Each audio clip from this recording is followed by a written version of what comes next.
ข้อ4จงคิดลายเส้นผ่ากลางของดวงจันทร์รู้ว่าเฮาเบิ่งมันใต้มุมอัลฟาเท่ากับ 0.50 องศา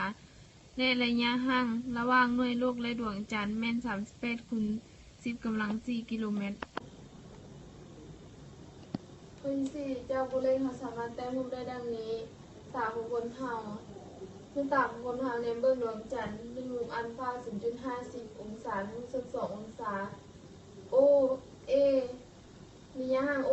หา A เป็น38คูณ10 กำลัง 4 กิโลเมตรในประเด็นส่งหาเส้นผ่าศูนย์กลางของ A B จะเท่ากับเท่าใด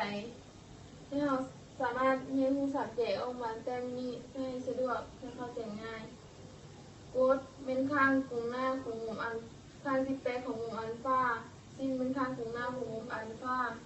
เราจะได้ตั้งอัลฟาเท่ากับสิ้นอัลฟาส่วนกดอัลฟา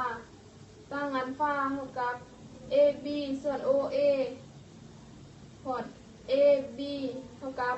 ตั้งอัลฟาคูณ OA เท่ากับตั้ง1/2คูณ38คูณ10 กำลัง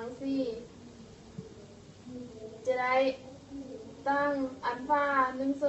1/2จะได้ 0.0087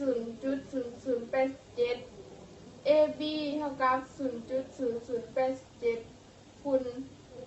38คูณ10 กำลัง 4 เท่ากับ87คูณ10 กำลัง 4คูณ38คูณ10 กำลัง 4 10 กำลัง 4กับ10 กำลัง 4สามารถหักกันออกได้ AB เท่ากับ 3,306 กิโลเมตร